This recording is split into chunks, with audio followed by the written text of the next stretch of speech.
Estimado videoescucha, tu servidor Vicente Garza te presenta el contenido siguiente.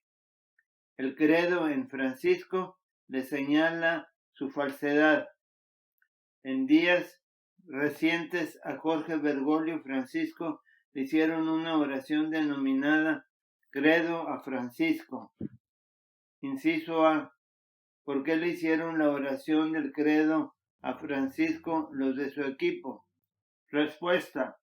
Porque saben los que le hacen coro que es un usurpador de la silla de San Pedro y fue nombrado bajo la mesa desde antes. Inciso B. ¿Por qué los que lo rodean a toda costa tratan de justificar su nombramiento? Respuesta. Es que ellos saben que fue puesto por ellos mismos en un cónclave fraudulento arreglado a modo. Inciso C. ¿Y por qué otra causa hicieron la oración del credo? Respuesta.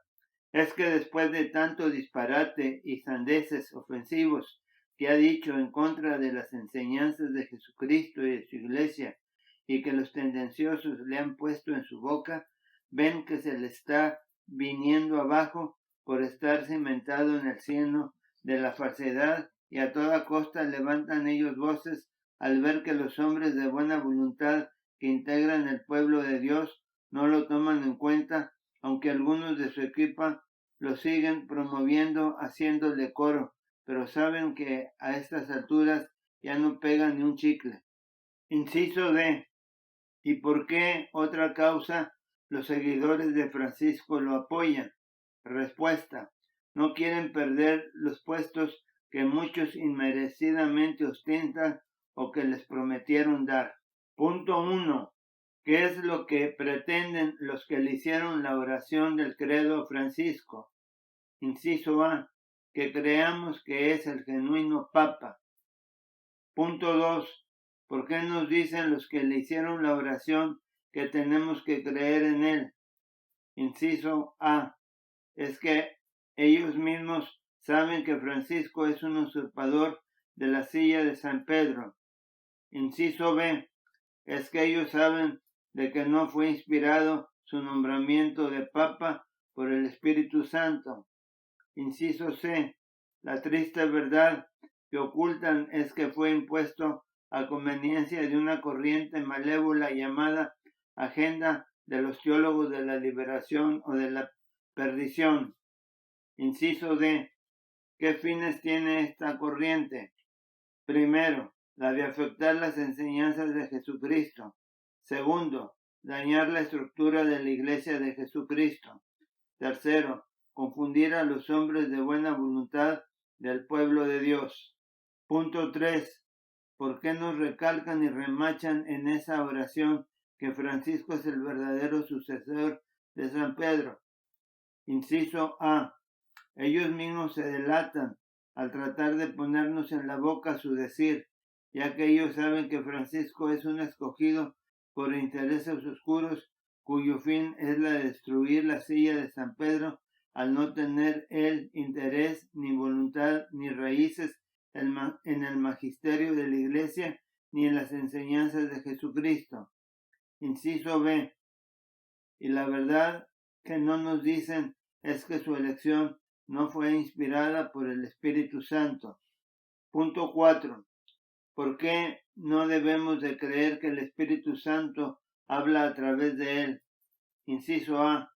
Porque los que le hicieron la oración saben que no es más que un impostor y un usurpador predeterminado por terceros, o sea, por ellos como el sucesor de Pedro. Por lo tanto, lo que él dice es un decir apócrifo, vano, maldoso, malintencionado, y los que lo rodean no son más que cómplices de tales afirmaciones aberrantes. Punto 5.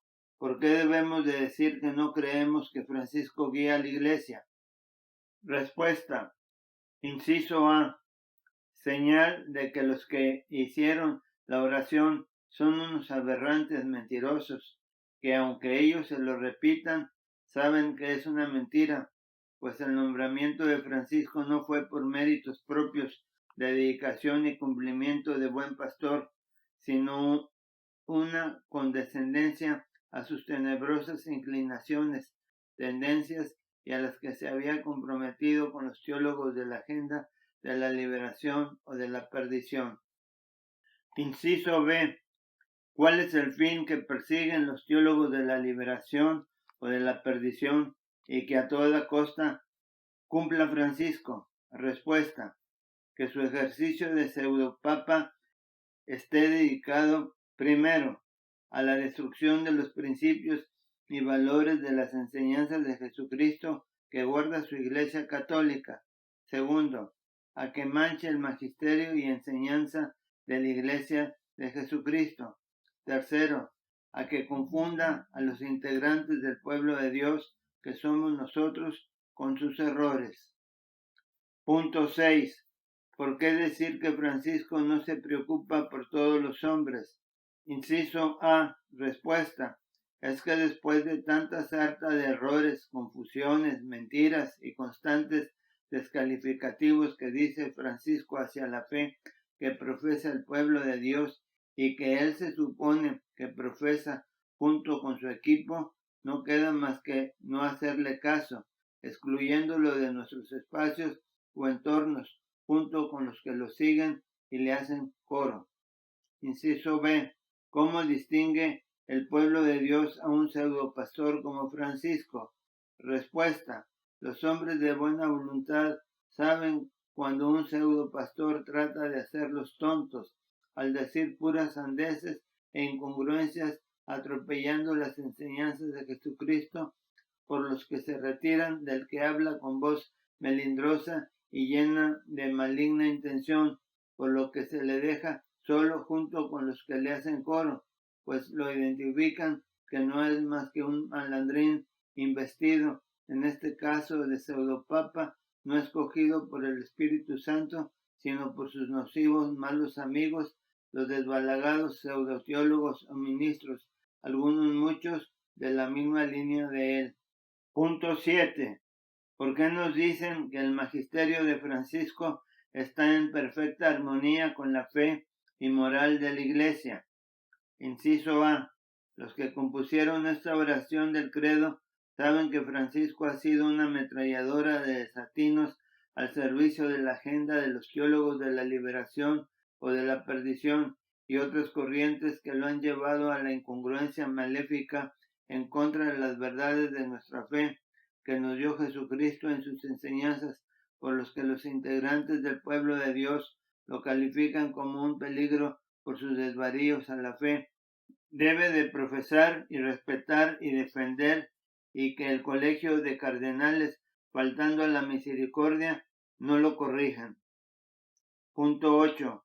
¿Por qué nos dice su equipo que el hablar de Francisco no es moral? Inciso A. Los que lo defienden saben que está fuera de la moral y ética de la verdad de Jesucristo al ser un triste malandrín manipulado, pues sin ninguna pena miente repetidamente y dice desatinos, todo por cumplir con la maligna agenda de la teología de la perdición que lo ha hecho caer en actos de idolatría con suma frescura y beneplácito de sus sonsocadores y de los destructores de la fe en los círculos mal nombrados ecuménicos y que Francisco patrocina. Punto 9. Si el pueblo de Dios no le señala sus desvaríos, ¿en qué pecado caería? Caería en la inmoral apostasía, como caen los que, sabiendo de semejantes mentiras, no dicen nada y sin tener que ir lejos los primeros inmorales son los que le hacen equipo, siendo la cabeza de ellos Francisco. Punto 10. ¿Por qué los del equipo de Francisco hablan de que se le ofende a él cuando se duda de su decir? Inciso A. Ellos saben que el que no cumple con sus deberes se le llama la atención y el llamado puede ser por un superior, un igual, un inferior. En nuestro caso son los miembros del pueblo de Dios a los que él se debe Francisco, y por lo tanto no es ofensa corregirle a él y a su inmoral equipo, dado que los ofendidos somos nosotros, los miembros del pueblo de Dios y por ende Dios. Punto 11. ¿Quién origina el descrédito y desmerecimiento de Francisco? Inciso A. El descrédito y desmerecimiento de la imagen o persona de Francisco, él se la genera solito y se lo procuran su falso equipo que no lo corrige al estar saliéndose del cauce del magisterio verdadero de la Iglesia y de las enseñanzas de Jesucristo y del bien que esperamos de él, nosotros los que integramos el pueblo de Dios. Punto 12. Se insulta a Francisco por señalarle sus errores.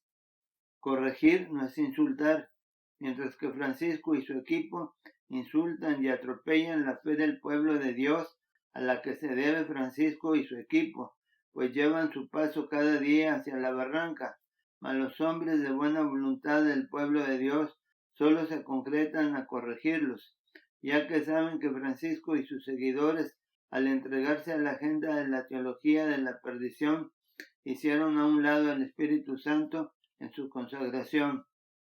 Punto 13. ¿Tiene Francisco la real autoridad venida del Espíritu Santo? Inciso A. No, pues hasta aquí van 12 veces que es repetida la palabra credo. Esto solo muestra la falta de sustento en la silla de Pedro al haberse prestado a usurparla y no haber cumplido con la conducta, aprovechamiento y orden esperado. Punto 14.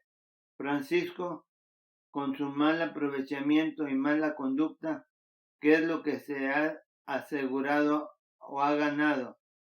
Inciso A.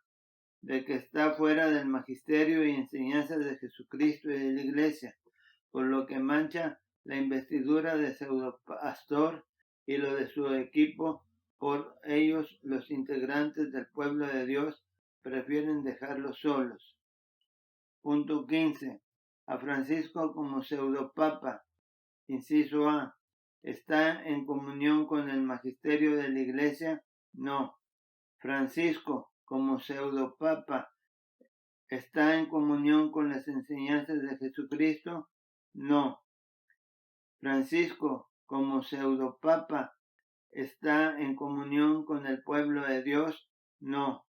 Por lo que la respuesta total es no, dado que cada vez que abre la boca y habla como pseudopastor junto con su pseudoequipo de la perdición, dice una serie de contenidos ofensivos al magisterio de la Iglesia, a las enseñanzas de Jesucristo y a los integrantes del pueblo de Dios, por lo que instantáneamente pierde la comunión debido a la serie de ofensas y diatribas que con su plena voluntad dice. Con los únicos que está en comunión son con los que lo encausaron en la agenda de la teología de la liberación o de la perdición y otras denominaciones que, con baños de comunismo, los ha manchado la silla de Pedro y lo ha llevado a manifestar su abrazo a la idolatría y a otras prácticas aberrativas con las que atropella la dignidad a la integridad de la fe que profesamos, fe de la que él y sus seguidores se han apartado sistemáticamente. Conclusión. Mis opiniones están conforme a las enseñanzas de Jesucristo a través de los verdaderos papas, hasta Benedicto XVI, pues Francisco es para el creyente de buena voluntad la malignidad hecha acción junto con su equipo conforme a la agenda de la teología de la liberación o de la perdición para cumplir con el fin de dispersar, disgregar y confundir a todos los hombres de buena voluntad que conformamos el pueblo de Dios. Por último, ¿a qué se debe que la serie de aduladores que forman el equipo convenenciero de Francisco, faltos a la verdad de Jesucristo, han tenido que dedicarle tiempo extra para justificar lo dicho y hecho por él? Respuesta. Es que Francisco, cada vez que abre la boca, un tropel de defensores tratan de justificar, explicar, interpretar y traducir lo que piensa, dice o quiso decir en sus desviadas y tendenciosas encíclicas o alocuciones, cosa que con los reales papas nadie salió a decir palabra alguna ni a defenderlos, pues eran claros y precisos en sus exposiciones y fieles al magisterio y enseñanza de la Iglesia en Jesucristo y fieles al pueblo de Dios que Jesucristo puso en sus manos. Gracias por la atención prestada.